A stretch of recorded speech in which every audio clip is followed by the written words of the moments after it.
Você lembra ou já ouviu falar em Tamagotchi? Festas rave? Grandes festivais de rock? Não, são os anos 90. Lembra? Não? Então segura bem na poltrona, amarra bem o cinto da curiosidade e vem comigo para mais um capítulo na história e no conhecimento.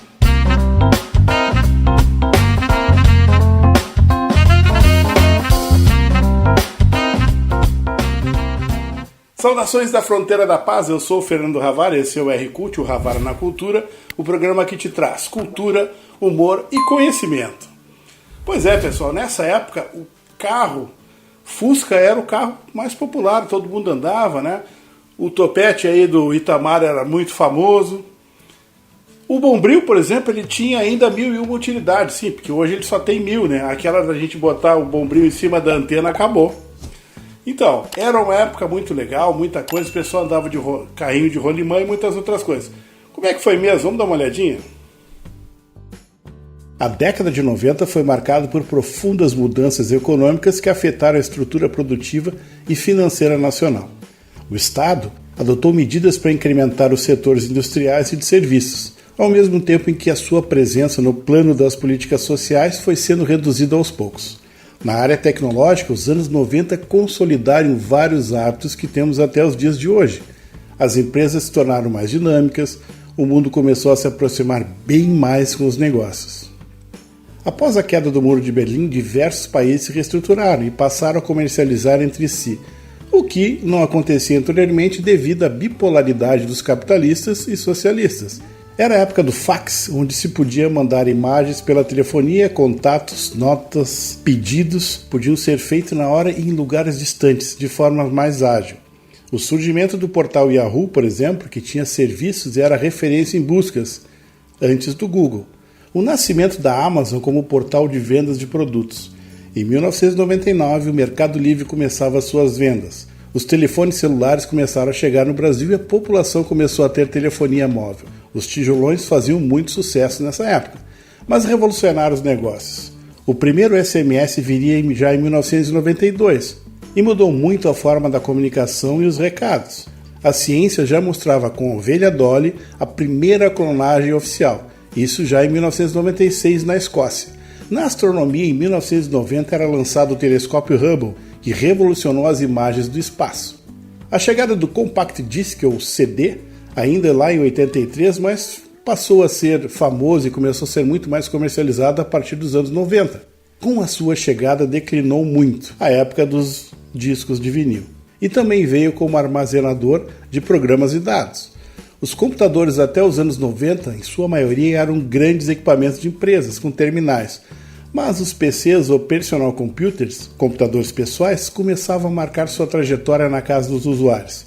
Com novos processadores como o Pentium a partir de 1993, passou a ser 5 vezes mais rápido que o antigo 486. O aprimoramento do Windows 95 se consolidava com os primeiros navegadores da Internet Explorer.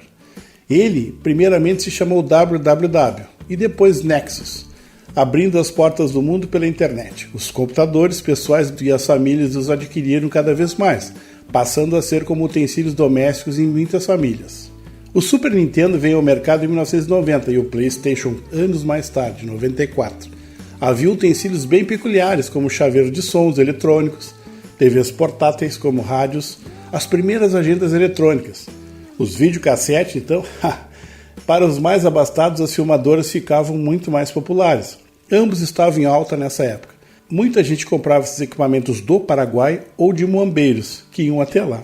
Também muitos vinham trazer aqui equipamentos na nossa fronteira da paz. Os Walkmans ou Discmans vendiam muito e a gurizada adorava caminhar curtindo um som.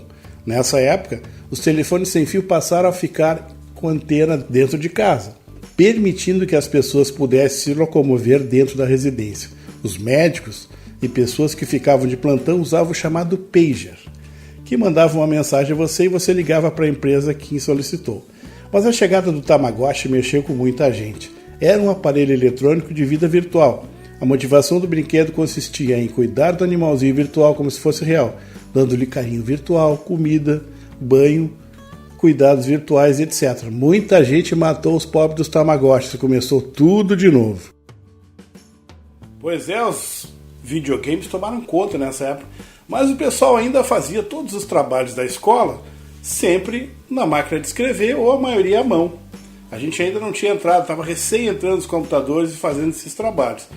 Nessa época, as nossas pesquisas eram feitas naquelas enciclopédias, como a Barça, por exemplo. Toda a nossa fonte de pesquisa. Estava recém iniciando essa coisa no final, lá dos anos 90, essa coisa a gente poder, então, consultar. Os primeiros joguinhos naqueles tijolões, as mulheres, por exemplo, usavam nas suas bolsas uns telefones pequenos, assim, que podia ter uma bolsada de alguém que viesse, assim, era bem interessante. Era uma época muito interessante, muito reveladora, as cores eram interessantes também, o pessoal usava muito xadrez e outras coisas. Mas vamos ver como é que foi então essa questão da moda e o que a gurizada fazia, inclusive nas festas. Como foi mesmo?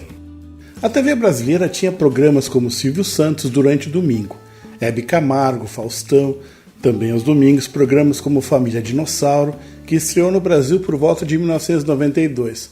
Anteriormente, em 1990, estreava o Barrados no Baile e o Maluco no Pedaço. Um sucesso absoluto entre os adolescentes. A TV Colosso, Passa ou Repassa, Castelo Rá-Tim-Bum, Caceta e Planeta e Domingo Legal, com Gugu Liberato. Sempre nos finais das noites de domingo tinha o grande Sai de Baixo. Nascia em 1990 também o canal MTV Brasil, que revolucionou o mundo da música com clipes, programas e uma grande interação com o público jovem. Na extinta Rede Manchete estreava a grande novela Pantanal, um sucesso absoluto de audiência na época. As locadoras nessa época bombavam, as pessoas tinham que reservar os lançamentos dos filmes e os fins de semana eram uma verdadeira loucura. Sempre tinha aquelas promoções de ficar 2 ou 3 dias pelo mesmo preço, geralmente no fim de semana. Sem esquecer de quem não rebobinava a fita, ou seja, não voltava o filme para o começo, pagava a multa. Nos cinemas, os filmes também são lembrados até hoje, como Esqueceram de Mim, de 1990, Ghost do Outro Lado da Vida, Uma Linda Mulher, Um Tiro no Jardim de Infância, Coração Valente, Perfume de Mulher e muitos outros. No cenário da música popular brasileira, tínhamos muitos artistas bons. Muitos desses artistas se consolidaram nessa época e estão até hoje fazendo muito sucesso. Bandas de pop rock estavam no seu auge, como Legião Urbana, Titãs, Engenheiros do Havaí, Paralamas do Sucesso, Capital Inicial, que nasceram aí nos anos 80, mas se consolidaram nos anos 90. Grupos como Roupa Nova, 14 Bis e até Sandy Júnior cantavam na TV brasileira em programas. As músicas de axé na voz de Daniela Mercury, Olodum, Araqueto, Banda Mel e muitos outros, como Carlinhos Brau, também faziam um grande sucesso e iniciavam uma trajetória. O pagode começava a se destacar na mídia, com Só Pra Contrariar, Raça Negra, Exalta Samba e muitos outros. Houve várias edições de Hollywood Rock com bandas como Aerosmith, Bon Jovi, Whitney Houston, Nirvana e muitos artistas brasileiros. No esporte, o Brasil conquistava em 1992 a sua primeira medalha de ouro no vôlei. Em 94, depois de 24 anos, o Brasil conquistava o seu tetracampeonato mundial, mas perdia o grande tricampeão de Fórmula 1, Ayrton Senna, referência no mundo. O entretenimento da gurizada ainda tinha muita coisa dos anos 80, como pega-pega, jogo de taco, pula-corda, mas haviam também os jogos Tazo, Super Trunfo, Game Boy, e iniciava a era dos videogames mais modernos, com CDs. A moda e roupas eram calças jeans femininas, modelagens mais amplas, croppeds ou mini blusas, que pode ser tanto larga quanto justa, peças de segunda pele, tops com gola alta, conjuntos estampados especialmente em xadrez, sobreposições com camisas oversize, ou seja, roupas largas ou maiores que o seu tamanho.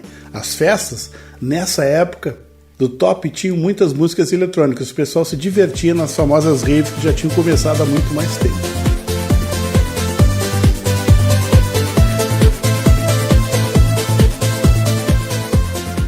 Conhecer o passado, ou conhecer o passado dos nossos parentes, como a gente chegou até os níveis de hoje, sempre foi muito importante e muito interessante. Mas o mais interessante é que, para nós dessa época, o mais legal é que não tinha celular com câmera e câmeras por tudo que é lugar. Então aquelas burradas que a gente fez quando é mais jovem ficaram lá no passado, a gente esqueceu disso. Mas o mais legal é que a gente sempre traz alguma coisa nostálgica. Se você é dessa época, deixa um comentário para nós o que eu esqueci de falar aqui, o que você lembra dessa época que foi tão interessante e que mexeu com você. Se você não é dessa época, agora já conhece, já aprendeu a discar para poder falar no telefone, outras coisas em outros programas. Mas nesta época a gente usava esse tipo de coisa. Bom, esse foi o R-Cult, o Havara na Cultura, o programa que te traz conhecimento, humor e muita coisa para você. Beijo no coração e até o próximo programa.